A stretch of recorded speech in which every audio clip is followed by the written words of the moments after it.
Hello everyone, welcome to our channel. आज मैं फिर आप लोगों के लिए लॉन्ग टाइप क्वेश्चंस को सॉल्व करने वाला हूं ताकि आप लोगों का प्रिपरेशन सही हो सके और एग्जाम का टेंशन उतना ज़्यादा नहीं लीजिएगा। डिप्रेशन में नहीं जाना है, बस प्रैक्टिस करते रहना है। और ना तो कोई भी क्वेश्चन, ना तो लॉन्ग टाइप हार्ड होता है, ना शॉर्ट टाइप हार्ड होता है, ना ऑब्जेक्टिव हार्ड होते हैं। कोई भी क्वेश्चन हार्ड नहीं होता, इनको दिमाग से आप निकाल दीजिएगा फुल्ली कि क्वेश्चन हार्ड होते, कोई क्वेश्चन हार्ड नहीं होते। दिमाग से ना डर को हटा दीजिए बिल्कुल। इतना मेहनत किया आप लोग, मैं भी किया हूँ, और जितना ये समय बच रहा है पूरा एकदम ताकत लगा दीजिए, पूरा जी जान लगा दीजिए और सही तरीके से भोजन कीजिए और प्रैक्टिस करते रहिए।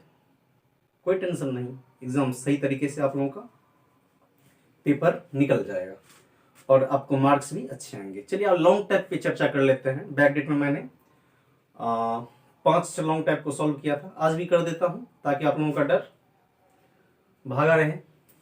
और चलिए अब स्टार्ट करते हैं। बहुत स्टूडेंट का रिक्वेस्ट था कि सर ट्रांसफार्मर के सिद्धांत, बनावट एवं क्रियाविधि का वर्णन करिए, क्वेश्चन क्या आएगा। तो आप लोगों को तैयारी कर लेना है, इनका बहुत ही इंपॉर्टेंट क्वेश्चन है ये थ्योरी में, और इनसे ऑब्जेक्टिव भी पूछे जाते हैं, शॉर्ट टाइप भी पूछ दिए जाते हैं, कभी हरास के बारे में पूछ दिए जाते हैं। चलिए अब स्टार्ट ही कर लेते हैं। ट्रांसफार्मर क्या है? तो एक उपकरण है। एग्जाम में कभी भी आप शॉर्ट मिनिमम लैंग्वेज का प्रयोग कीजिएगा, मिनिमम वर्ड का प्रयोग कीजिएगा और राइट वे में कीजिएगा, वो बेस्ट रहेगा।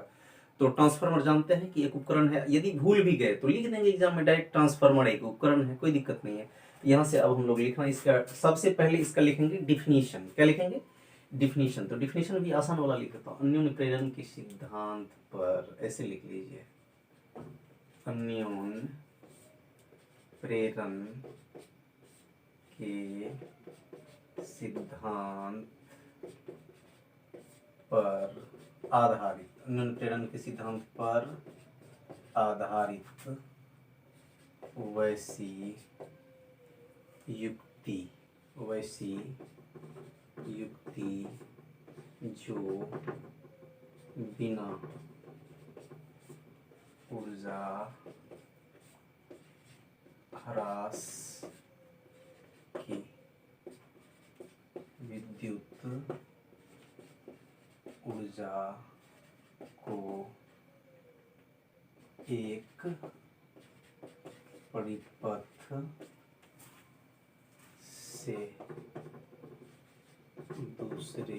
में स्थानांतरित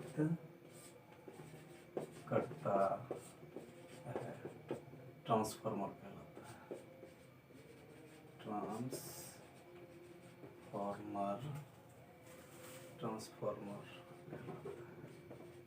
ट्रांसफार्मर मैं लिख दिया हूं, क्लियर आपको। ये यहाँ पे ये ओ ही है, क्लियर कर देते हैं। ट्रांसफार्मर अन्योन्य प्रेरण के सिद्धांत पर आधारित वैसी युक्ति जो बिना ऊर्जा ह्रास के विद्युत ऊर्जा को एक परिपथ से दूसरे परिपथ में स्थानांतरित करता है, ट्रांसफार्मर कहलाता है। यानी ट्रांसफार्मर जो है अन्योन्य प्रेरण के सिद्धांत पे क्या करते हैं? कार्य करते हैं, और बिना ऊर्जा ह्रास के ये विद्युत ऊर्जा को एक परिपथ से दूसरे परिपथ में क्या कर देते हैं? स्थानांतरित कर देते हैं। अब इनकी कंस्ट्रक्शन की बात कर लिया जाए। कंस्ट्रक्शन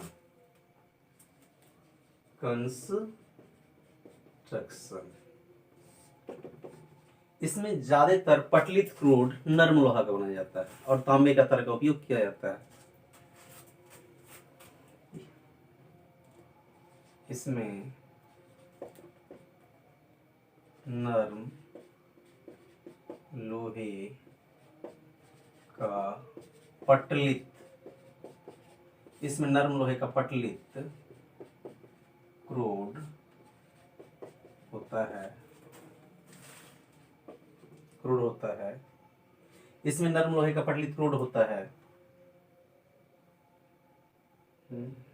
तांबे के तारों को दोनों सिरे पर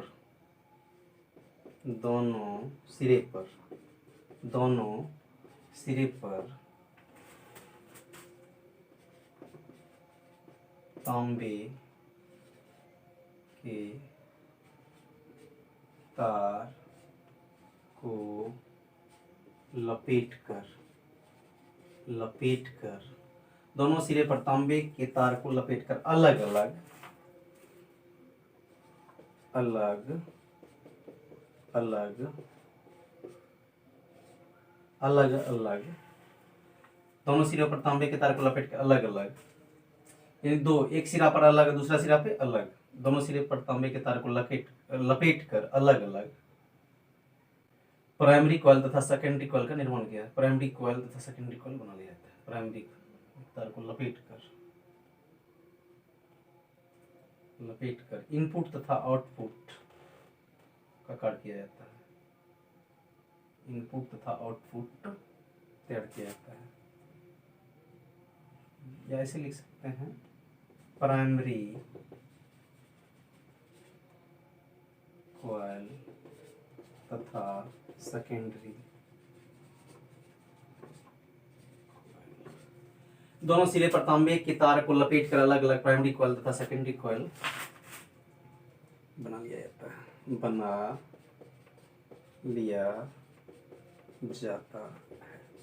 बस सिंपल बात है। लैंग्वेज एग्जाम में लैंग्वेज आप अपना वाला भी डाल सकते हैं, कोई दिक्कत नहीं है। चलिए ठीक है, वो इनको नोट कीजिए, आगे बढ़ते हैं।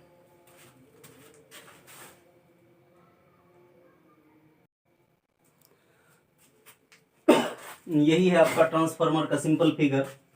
ये लेमिनेटेड कोर ऑफ आयरन है, इसको बना लीजिएगा। तांबे की तार को ऊपर भी लपेट के एक सिरा पे इनपुट बना लेते हैं, दूसरे सिरा पर आउटपुट बना लेते हैं। तो इसको बीच में होता है आपका अन्योन्य प्रेरण की क्रिया। किसकी प्रेरण की क्रिया? अन्योन्य प्रेरण। तो ये बीच में जो होती है वो म्यूचुअल इंडक्शन होता है। क्या होता है? Mutual induction. बीच में क्या होता है? म्यूचुअल इंडक्शन होता है। और इसको बोलते हैं लेमिनेटेड कोर ऑफ आयरन। क्या बोलते हैं? लेमिनेटेड, ईडी है, कोर ऑफ क्या चीज? आयरन। और देख लीजिए, ये चूंकि इसको बोलते हैं प्राइमरी कॉइल, इसको क्या बोलेंगे? या इधर इसमें लिख देता हूं, इसको आप बोल लीजिएगा प्राइमरी कॉइल। क्या बोलते हैं इसको? Primary coil. और इसको क्या बोलेंगे? Secondary coil. इसको यहीं से डिनोट कर देते हैं, इसको बोलेंगे सेकेंडरी कॉइल। Secondary coil. और देख लीजिए, इसमें जो प्राइमरी कॉइल के लिए जो इसके पोटेंशियल डिफरेंस होगा, इसको क्या बोलेंगे? वीपी। इसको बोलते हैं एसी मेन। और ये सेकेंडरी कॉइल के लिए जो वोल्टेज क्या होगा? VS, V for voltage. और ये आपका इनपुट होता है, ये आउटपुट होता है। और इसी को बोलते हैं हम लोग क्या चीज? ट्रांसफॉर्मर। बस प्रैक्टिस करते रहना है। अब देखिए इसकी क्रिया विधि क्या होती है। क्या चीज? प्रोसीड्योर, क्रिया विधि। सिद्धांत आपका परिभाषा में ही था, यह अन्योन्य प्रेरण के सिद्धांत पर कार्य करता है। इसकी क्रिया विधि की बात कर लिया जाए तो क्रिया विधि, क्रिया विधि। तो क्रिया विधि को देख लेते हैं। तो सबसे पहली बात है कि ट्रांसफार्मर एक डिवाइस है जो इधर से ऊर्जा लेता है और इधर से लेने के बाद इधर छोड़ता है। ये एनर्जी लेता है और इधर ट्रांसफर कर देता है। तो एक प्रकार से ये कैरियर हो गया, ढोने वाला है, एनर्जी को इधर से ढो के इधर ला देता है। तो क्रिया विधि क्या होता है? जब इसमें आपका एसी आता है तो इसके अंदर मैग्नेटिक फील्ड प्रोड्यूस हो जाता है। क्या प्रोड्यूस हो जाता है? यानी चुंबकीय क्षेत्र तैयार हो जाता है। चुंबकीय क्षेत्र तैयार होने के बाद चुंबकीय फ्लक्स में परिवर्तन होता है, जिसके कारण प्रेरित विद्युत वाहक बल उत्पन्न हो जाता है, फिर धारा उत्पन्न हो जाती है। यही बात होता है।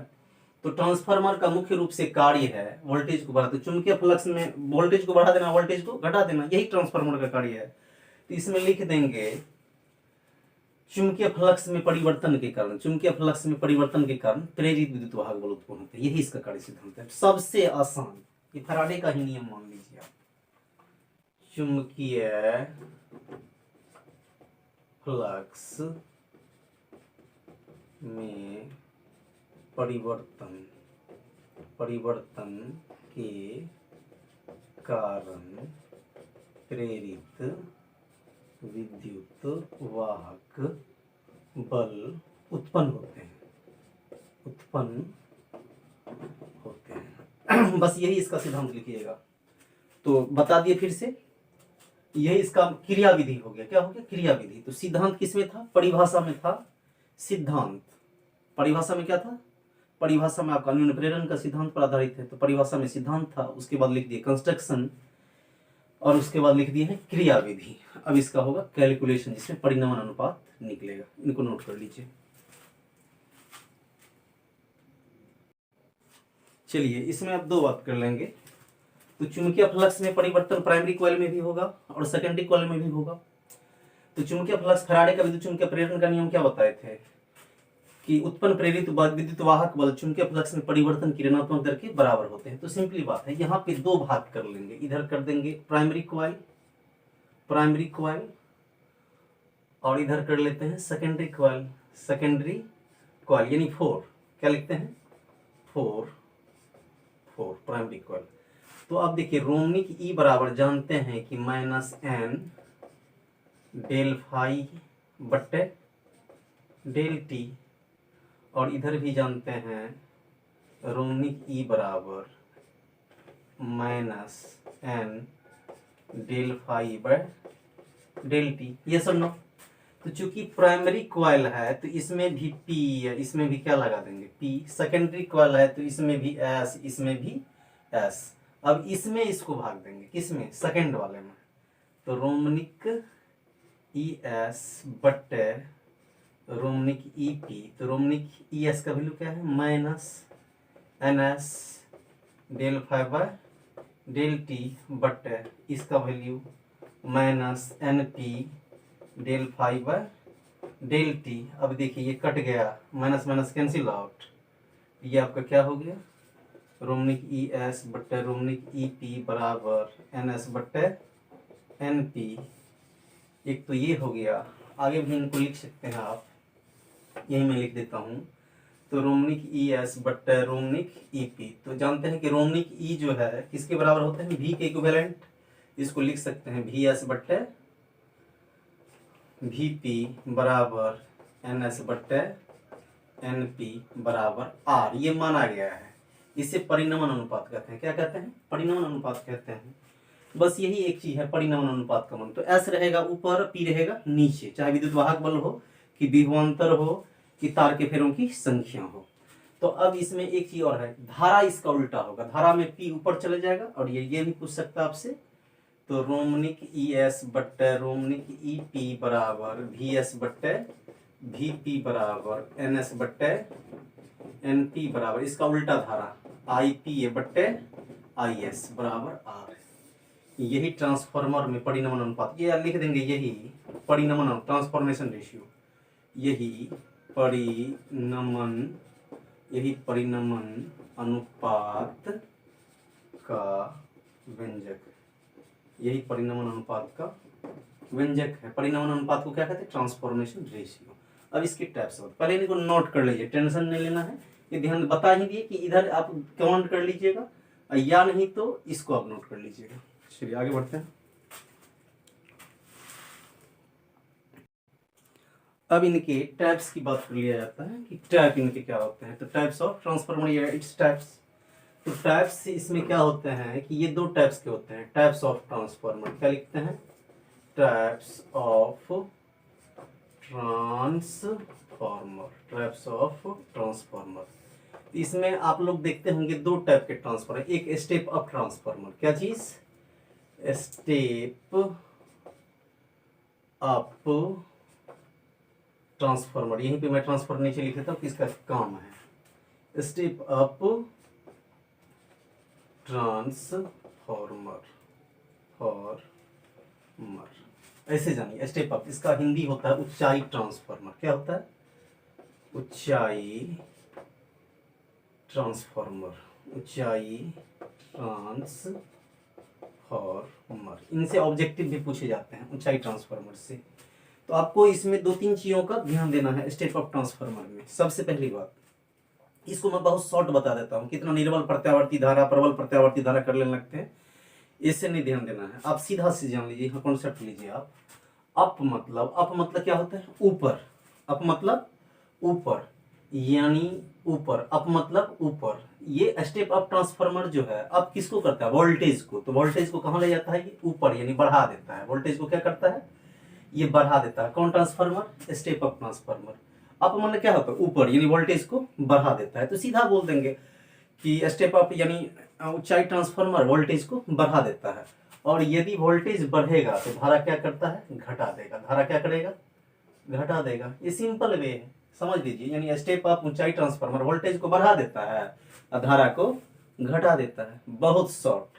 उसके बाद यदि इसकी कंस्ट्रक्शन की बात कर लिया जाए तो कंस्ट्रक्शन एनसीईआरटी में शॉर्ट है और प्राइवेट में भी है। इसमें होते क्या है कि प्राइमरी कॉइल में ऊपर वाला जो होता है, इसमें तार के फेरों की संख्या कम होती है। बता देते हैं कि इसमें तार के फेरों की संख्या क्या होती है, कम होती है। और नीचे वाले में क्या होते हैं, तार के फेरों की संख्या बहुत घना होता है, अत्यधिक होता है। अब ऐसे समझ जाइएगा, ये कोड बना देते हैं। क्या बना देते हैं, यही है आपका स्टेप अप ट्रांसफार्मर का कंस्ट्रक्शन रफली।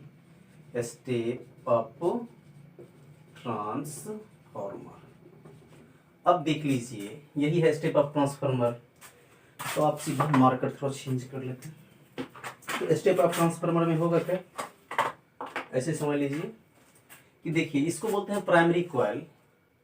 तो इसको प्राइमरी कॉइल, तो तार के फेरों की संख्या देखिए इसमें कम है, इसमें अधिक है। देखना इसमें 3 ही जरूरी है आपका, इसमें कितना में नहीं है, उससे ज्यादा 1 2 ज्यादा होता है। इसमें नीचे ज्यादा ऊपर कम होता है नंबर ऑफ टर्न्स कॉइल के।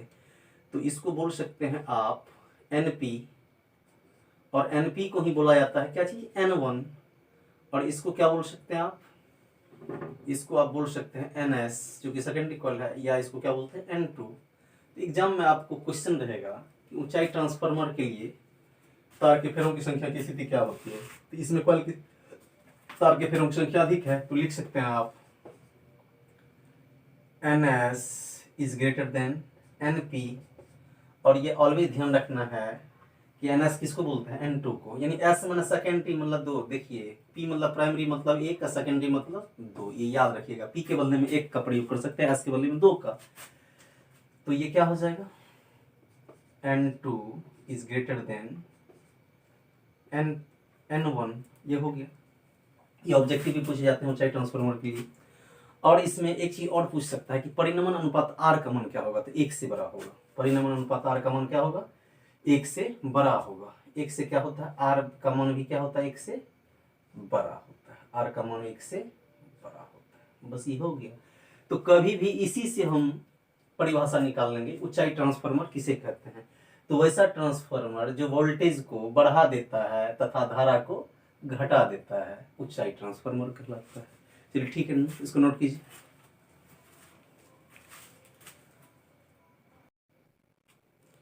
अब देखिए ट्रैप्स में सेकेंड नंबर पे चलते हैं, किस पे, सेकेंड नंबर पे step down transformer. Step down transformer, step down transformer क्या होता है, यानी अपचाई, इसको क्या बोलते हैं, अपचाई ट्रांसफार्मर। अपचाई ट्रांसफार्मर, तो अपचाई ट्रांसफार्मर के बारे में जानना है। इसका पहले फिगर ही बना देते हैं। ऊंचाई में ऊपर में था कम, नीचे में था अधिक, इसमें होगा ऊपर में अधिक हो जाएगा। ऊपर में क्या हो जाएगा, अधिक, ऊपर में ही अधिक हो जाएगा। इसको थोड़ा फ्रेश फिगर बना देते हैं। ऊपर में ही आपका क्या हो जाएगा बाबू, ये ऊपर में ही अधिक है और नीचे में क्या है, कम। नीचे में कम, ऊपर में अधिक है, नीचे में कम। यही है आपका स्टेप डाउन ट्रांसफार्मर। क्या है, step down transformer, step down transformer. अब समझ लीजिए इसको, इसको बोलते हैं प्राइमरी कॉइल है तो क्या बोलते हैं, NP या N1, इसको बोलते हैं NS या N2। अब यहाँ पे समझिए लॉजिक। डाउन मतलब क्या होता है, स्टेप डाउन, डाउन मतलब नीचे। और ऑलवेज ध्यान रखेंगे वोल्टेज को, तो यानी voltage, step down transformer voltage को क्या करता है, नीचे कर देता है, यानी कम कर देता है। और वोल्टेज यदि कम होगा तो करंट क्या, धारा क्या हो जाएगा, अधिक। बस सिंपल बात है। वैसा ट्रांसफार्मर जो वोल्टेज को कम कर देता है, यानी नीचे घटा देता है, और धारा को बढ़ा देता है, तो ये वोल्टेज को क्या करता है, घटाता है, डाउन घटाना, उसे अपसाइड ट्रांसफार्मर कर दिया। यानी वैसा ट्रांसफार्मर जो वोल्टेज को घटा देता है तथा धारा को बढ़ा देता है, अपसाइड ट्रांसफार्मर कहलाता है।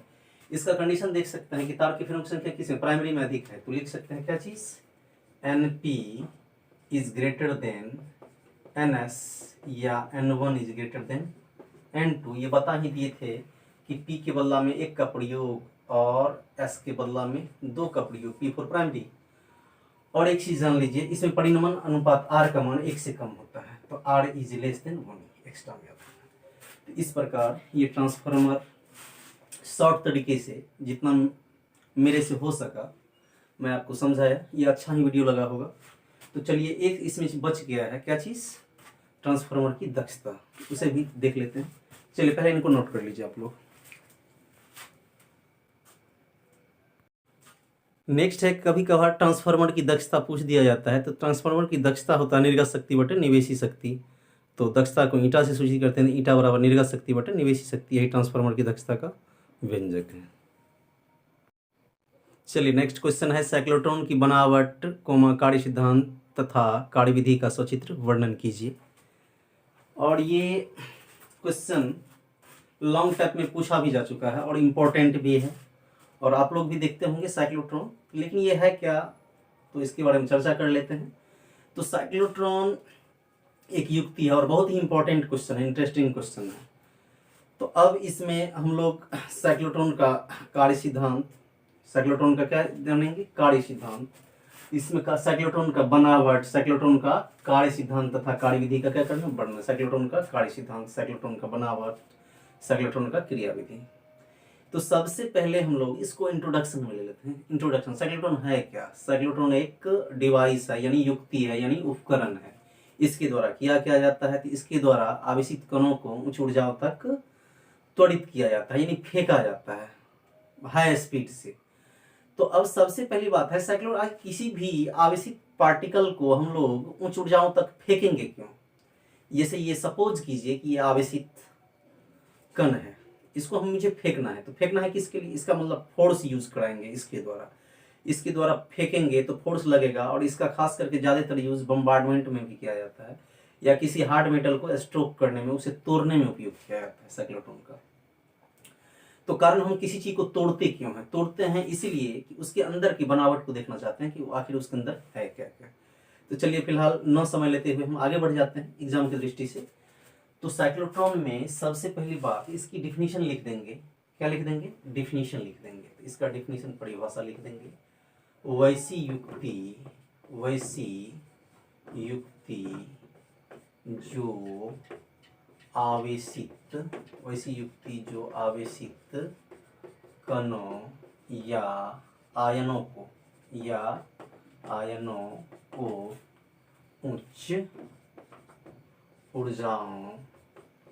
ऊर्जाओं तक त्वरित कर देती है, साइक्लोट्रॉन कहलाता है। त्वरित कर देती है, साइक्लोट्रॉन कहलाता है। साइक्लोट्रॉन कहलाता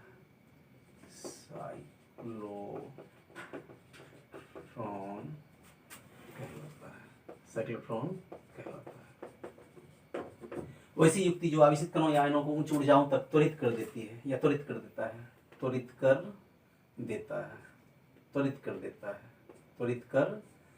है साइक्लोट्रॉन का। तो वैसी युक्ति जो आवेशित कणों या आयनों को उच्च ऊर्जाओं तक त्वरित कर देता है, साइक्लोट्रॉन कहलाता है। सिंपल बात है।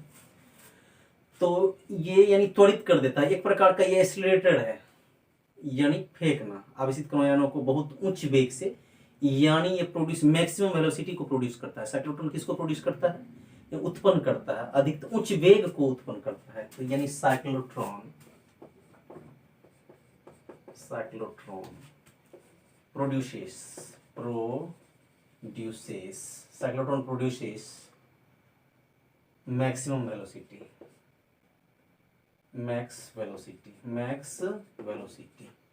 या इसको लिख सकते हैं प्रोड्यूसेस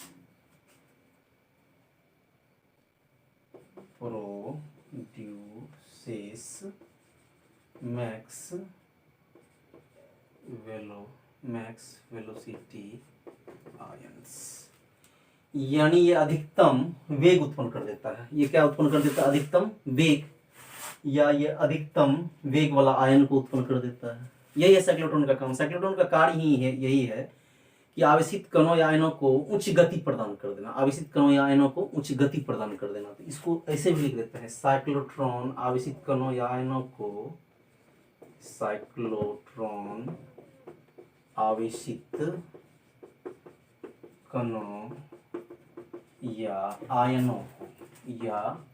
आयनों को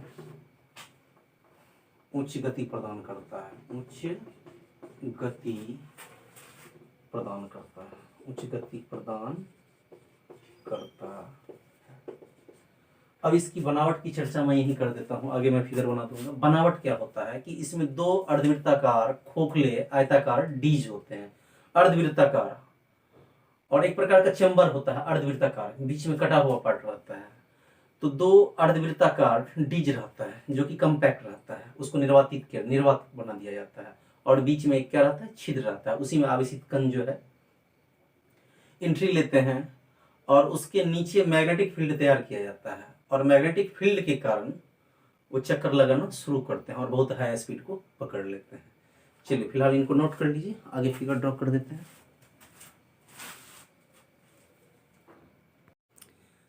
कंस्ट्रक्शन बता ही दिए थे, फिर भी मैं बोल देता हूँ एक बार।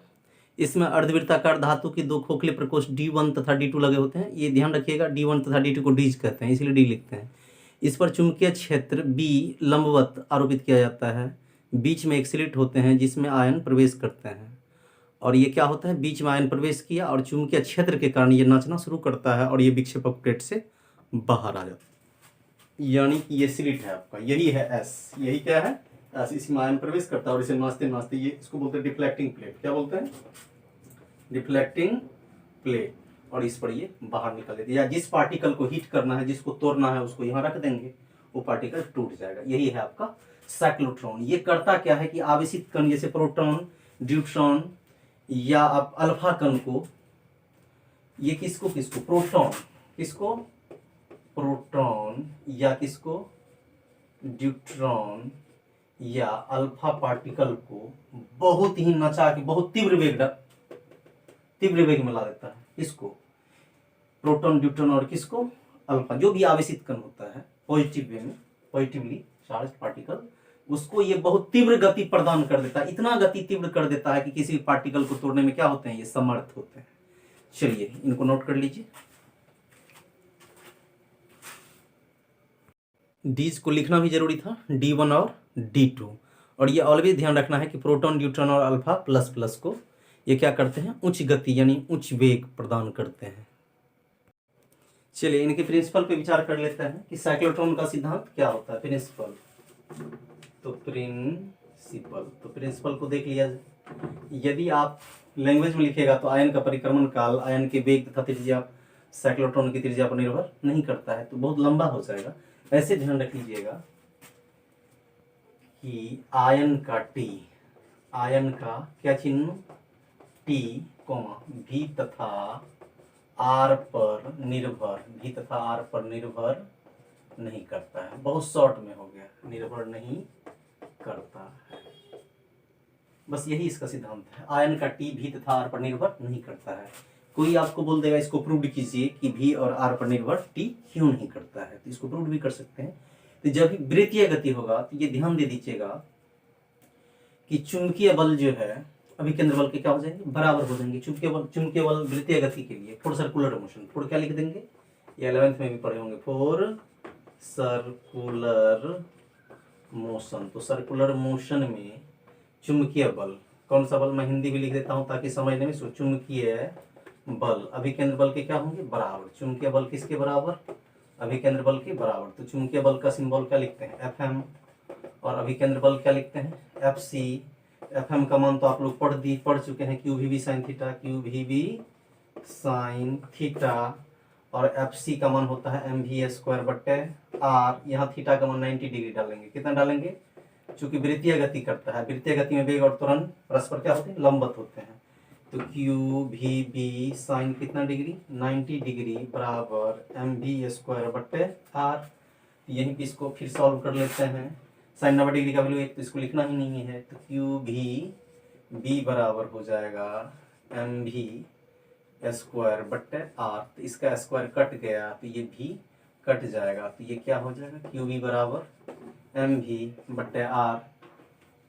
और समझ लीजिए आप, तो यहाँ से आप क्या निकाल लेंगे, r, क्या निकाल सकते हैं, r। तो r बराबर क्या हुआ, mv बट्टे QV। अब यहाँ पे ध्यान दीजिए, अर्धवृत्त को पार करने में लगा समय, अर्धवृत्त को पार करने में लगा समय, तो अर्धवृत्त को पार करने में लगा समय, तो अर्धवृत्त को पार करने में लगा समय आप t बराबर क्या लिख सकते हैं, अर्धवृत्त की परिधि बट्टे अर्धवृत्त की क्या चीज, चाल, समय बराबर दूरी बट्टे चाल होता है ना, तो दूरी के बदले में क्या होगा, अर्धवृत्त की परिधि, चाल क्या है v, तो t बराबर ऐसे भी लिख सकते हैं पाई बट्टे v इंटू आर, तो t बराबर पाई बट्टे v या r का वैल्यू यहाँ से एम भी बट्टे क्यू बी, तो v भी क्या हुआ, कट गया, तो t बराबर कितना हो गया, पाई एम बट्टे क्यू बी, पाई एम बट्टे क्यू बी, और कैपिटल T बराबर होता है 2t, तो t बराबर 2 और t का मान यहाँ से पाई एम बट्टे क्यू बी। इस प्रकार देख रहे हैं कि आवर्तकाल न तो इसमें भी है न आर है, ये प्रूव हो गया। आवर्तकाल टी में न तो भी आया न आर आया, यही इसका सिद्धांत है। चलिए एक चीज है कि इसमें आवेशित कणों का अधिकतम गतिज ऊर्जा निकालना है, जो कि निकाल देते हैं। चलिए ठीक है, नोट कर लीजिए इनको। चलिए इसको अधिकतम गतिज ऊर्जा देख लेते हैं। तो आप लोग चूंकि ये जानते हैं कि क्यू भी बराबर अभी लिखे थे कितना, क्यू भी बी बराबर क्या लिखे थे, क्यू भी बराबर लिखे थे एम भी स्क्वायर बट्टे क्या चीज आर, इसका स्क्वायर कट गया, अगेन की बात कर लेंगे तो ये भी कट जाएगा, तो क्यू बी बराबर कितना हो जाएगा, एम भी बट्टे आर, तो यहाँ से आप भी निकाल सकते हैं, तो भी बराबर कितना हो जाएगा, तो भी बराबर आपको हो जाएगा क्यू बी आर बट्टे कितना एम, क्यू बी आर बट्टे एम, ये सुन लो, क्यू बी आर बटे कितना हो जाएगा एम, भी बराबर क्यू बी आर बटे एम। अब यहाँ पे क्या किया है कि भी में लगा दिया है, भी मैक्स लगा देंगे और स्मॉल आर को कैपिटल आर लिख लेंगे, ये क्या हो जाएगा भी मैक्स बराबर क्यू बी आर बटे कितना एम, क्यू बी आर बटे एम, ये चीज हो गया। यदि काइनेटिक एनर्जी गतिज ऊर्जा आप लोग पढ़े होंगे, काइनेटिक एनर्जी बराबर होता है half M V square, half M V square. अब देखिए राइटर लोग क्या किया कि के को नहीं लिखे, के को छोड़ दिए, इसको केवल क्या लिखे ई को, केवल किसको लिखे हैं ई को। आपको ध्यान देना है ई है काइनेटिक एनर्जी। यदि इसमें मैक्स लगा दिए, ई में क्या लगा देंगे मैक्स, तो भी में भी क्या लगेगा मैक्स, भी में भी क्या लगेगा मैक्स। अब देख लीजिए ई मैक्स बराबर हाफ एम भी मैक्स का, यहाँ से भी मैक्स कितना हो जाएगा क्यू बी आर बट्टे एम का क्या हो जाएगा स्क्वायर, तो ई मैक्स बराबर कितना हो गया half M Q square B square R square बट्टे एम स्क्वायर, स्क्वायर खत्म तो एम खत्म, तो ई मैक्स बराबर कितना हो गया आपका half Q square B square R square बट्टे एम। यही आवेशित कण या आयन की अधिकतम गतिज ऊर्जा का व्यंजक है, इनको नोट कीजिए। अब इनके लिमिटेशंस को भी देख लीजिए, लिमिटेशंस को। लिमिटेशंस क्या है साइक्लोट्रॉन का, ये बहुत आसान है, लिमिटेशंस यानी कार्य सीमाएं, लिमिटेशंस मतलब कार्य सीमाएं। तो एम बराबर लिख सकते हैं एम नॉट बट्टे रूट अंडर 1 माइनस भी स्क्वायर बट्टे सी स्क्वायर, यही इसका क्या है लिमिटेशंस। बस ये है साइक्लोट्रॉन का, इनको भी नोट कर लीजिए। अब आप ये क्वेश्चन कर सकते हैं कि सर एम क्या है, एम नॉट क्या है। एम नॉट है विराम द्रव्यमान, एम है गतिज द्रव्यमान। यदि गति में द्रव्यमान अलग होता है और विराम में द्रव्यमान अलग होता है। भी है माध्यम में कण का वेग, सी है प्रकाश का वेग। चलिए ठीक है बाबू। नेक्स्ट आपका क्वेश्चन है लेंस मेकर सूत्र 1/f बराबर n-1 into 1/r1 minus 1/r2 को सिद्ध कीजिए। ये भी रिपीटेड क्वेश्चन है और बहुत इंपॉर्टेंट है, ये लाइट का है टॉपिक। इनको यदि बाय प्रोसेस आप बनाइएगा तो बहुत लॉन्ग हो जाएगा, और यदि इसको ट्रिकी मेथड से बनाइएगा, ट्रिक से बनाइएगा तो ये आसान है। तो सबसे पहली बात इसको स्टार्ट कर देते बनाना। इसका आंसर कैसे किया जाए, तो लिख लेंगे माना कि किसी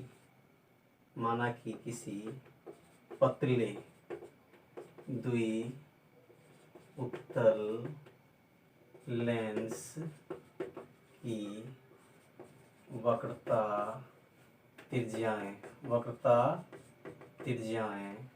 क्रमशः वक्रता त्रिज्याएं क्रमशः R1 तथा R2 है। ज़्यादा कुछ नहीं बनना इसमें बना लेंगे फिगर।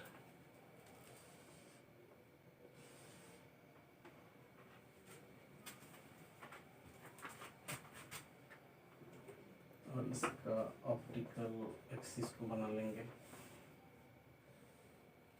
क्योंकि समय का अभाव है इसलिए इसको ड्रॉ कर देते हैं बहुत जल्दी।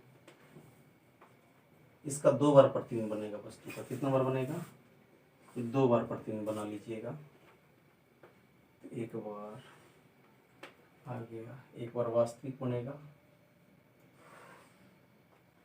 दूसरा बार आभासी बनेगा। इसको मिला ही दीजिए, ऐसे कोई दिक्कत नहीं। दूसरा बार क्या बनेगा? आभासी। तो यहाँ पे कोई वस्तु है, यहाँ पे थोड़ा सा ट्रेस लाइन, यहाँ पे एक ही लाइन दीजिएगा। इसको ठीक है। वस्तु का प्रतिबिंब कितना बार बनेगा? 2 बार बनेगा। तो एक बार आपका बन गया क्या चीज? आई। दूसरे बार क्या बनेगा? I dash. और वस्तु की दूरी यहाँ ओ पे वस्तु मान लीजिए आई, ठीक है।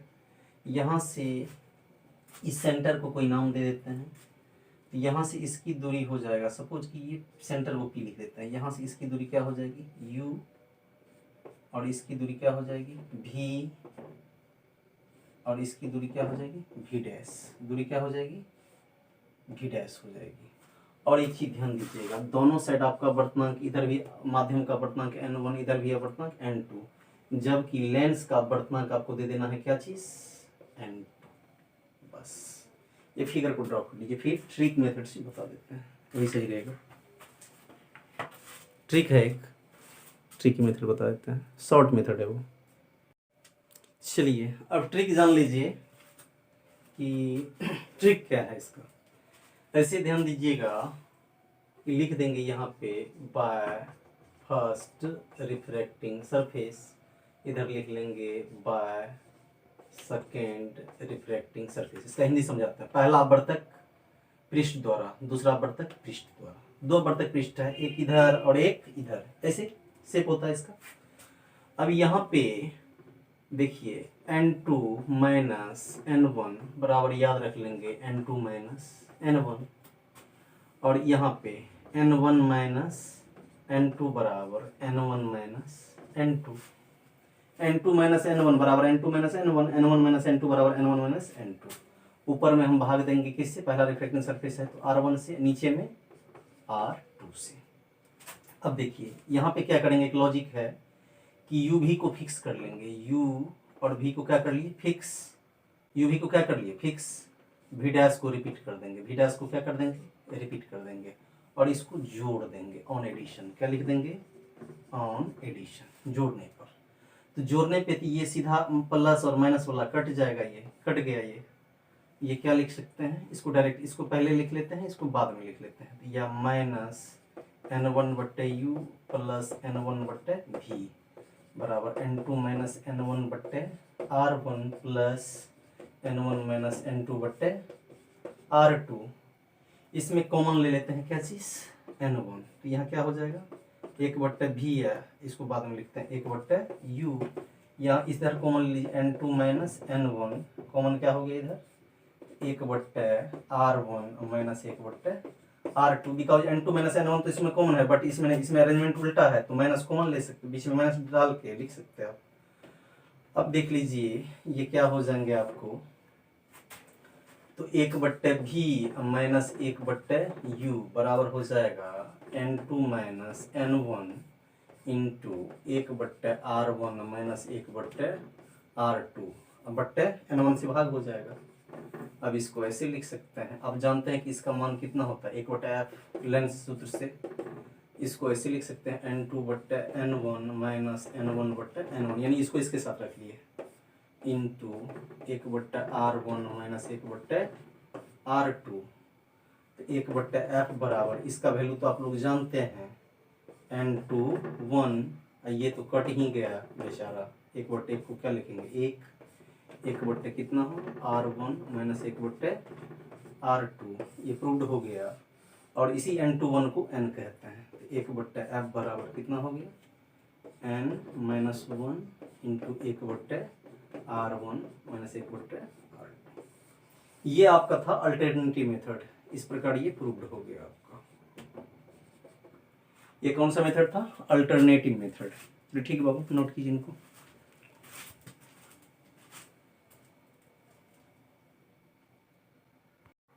नेक्स्ट क्वेश्चन है आपका, व्यतिकरण को परिभाषित करें। व्यतिकरण के लिए फ्रिंज की चौड़ाई का व्यंजक प्राप्त कीजिए। आप लोगों के लिए ये क्वेश्चन भी आप लोगों को लगता होगा बहुत ही इंपॉर्टेंट है। ये रिपीटेड क्वेश्चन है, वाकई में ये क्वेश्चन इंपॉर्टेंट है। और किसी भी क्वेश्चन को आपको शुरू में ही बता दी, किसी क्वेश्चन को हार्ड नहीं समझना है। आप प्रैक्टिस कीजिए, पेपर सही जाएगी आपकी। तो व्यतिकरण के लिए तो इसका चलिए अब स्टार्ट कर देते हैं। व्यतिकरण तो परिभाषा आप लोग जानते होंगे, दो टाइप से इसका डेफिनेशन लिख सकते हैं। समान आवृत्ति की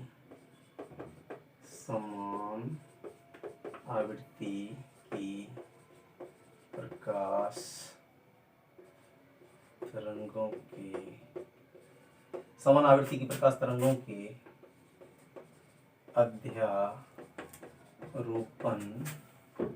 के कारण प्रकाशित क्षेत्र में प्रदीप्त घनत्व के पुनर्वितरण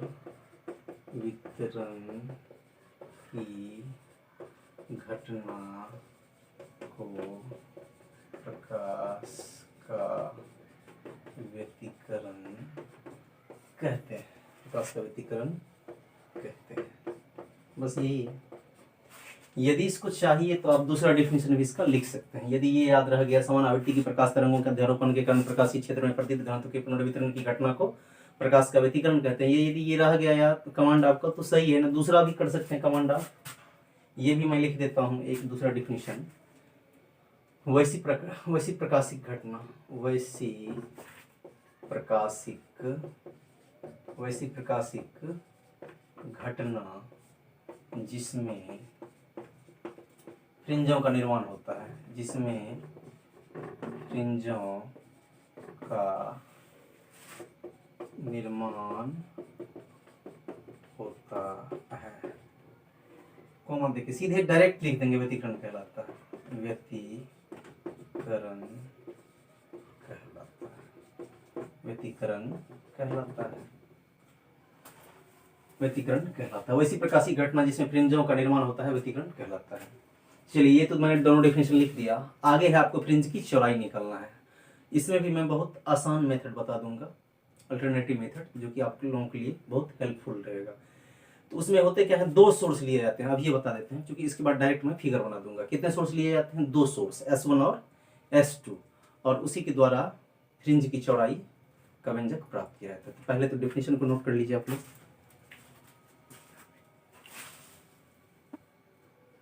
चलिए, यही फिगर है आपका। तो फिगर में यहाँ पे S1 और S2 दो प्रकाशिक स्रोत हैं। इनसे प्रकाश की किरणें निकलती है। इनसे प्रकाश की किरण क्या होती है? निकलती है। सीधा जान लीजिए, S1 और S2 दो प्रकाशिक स्रोत हैं। प्रकाश की किरण निकलती है और यहाँ पे स्क्रीन है, पर्दा लगा हुआ है। तो इसी पे जो है ना, पर्दा चूंकि पूरा बनाया नहीं गया है, बुक में भी वैसे छोड़ा गया है, तो पर्दा पे कुछ चमकीली पट्टी और कुछ काली पट्टी दिखाई देती है। तो चमकीली पट्टी को बोलते हैं दीप्त फ्रिंज, यानी ब्राइट से सूचित किया जाता है। और अदीप्त फ्रिंज को, अदीप्त पट्टी को यानी काली पट्टी को बोलते हैं डी से सूचित किया जाता है। किससे? डी। तो अब इसी में आखिर काली पट्टी की चौड़ाई या दीप्त पट्टी की चौड़ाई या अदीप्त पट्टी की चौड़ाई, दोनों को फ्रिंज की चौड़ाई ही कहते हैं। इसमें मुझे फ्रिंज की चौड़ाई, क्योंकि पर्दा तो इधर बस सीधा एक लाइन दे दिया गया है, तो यदि मध्य बिंदु से बात कर लिया जाए, यानी एनमेन फ्रिंज की दूरी, अब लिख देता हूं मैं डायरेक्ट, पहले ही लिख लेंगे। माना कि S1 तथा S2 दो प्रकाशिक स्रोत हैं। इनके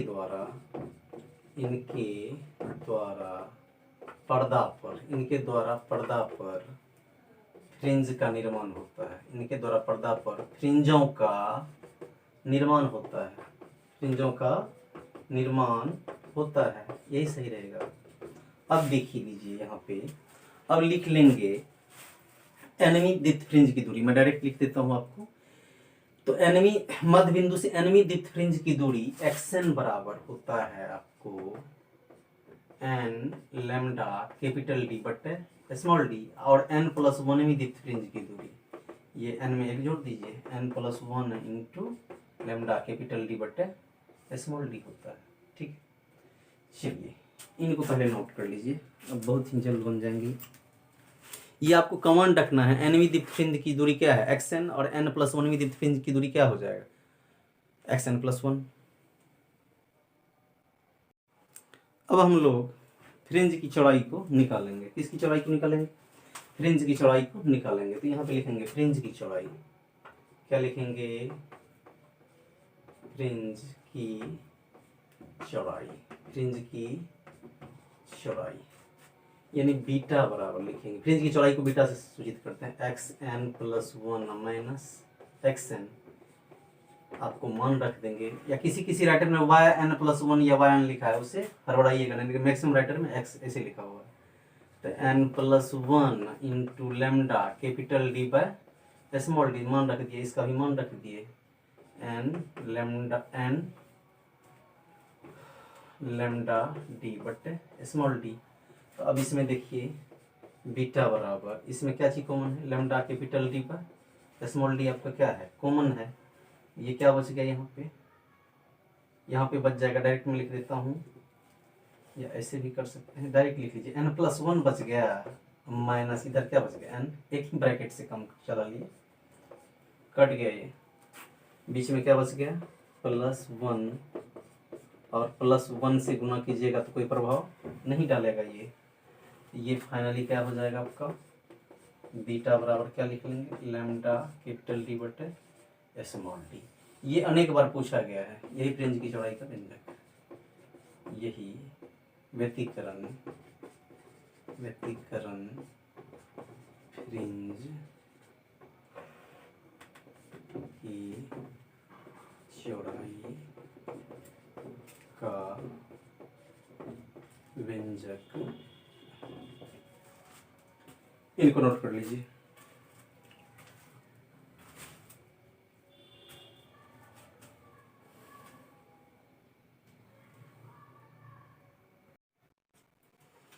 यदि आपसे कोई प्रश्न करे कि इसमें फिजिकल क्वांटिटी को दर्शाइए, तो आप बोल सकते हैं कि बीटा को कहते हैं फ्रिंज की चौड़ाई, लेमडा को बोलते हैं प्रकाश के तरंग दैर्घ्य की लंबाई, कैपिटल D को बोलते हैं स्रोत तथा पर्दा के बीच की दूरी, और स्मॉल d को बोलते हैं दोनों स्रोतों के बीच की दूरी। तो इस वीडियो में आज की क्लास को यहीं तक रहने दीजिएगा, और जितना भी मेरे द्वारा प्रयास किया गया इस चैनल के माध्यम से, चाहे वो लॉन्ग टाइप क्वेश्चन का सॉल्यूशन हो या शॉर्ट टाइप के क्वेश्चन का सॉल्यूशन हो, बस इसका एक ही मकसद था कि आप लोगों का हौसला बना रहे, आप लोग ऊर्जावान रहें, यही मेरा प्रयास था, और ये प्रयास रहेगा ही। और मैं आप लोगों के लिए बहुत टेक्निकल वीडियो और सपोर्टिव वीडियो, इम्पोर्टेंट वीडियो और बेसिक वीडियो इसी तरह बना के डालते रहूँगा अभी, बस आप लोग देखते रहिएगा।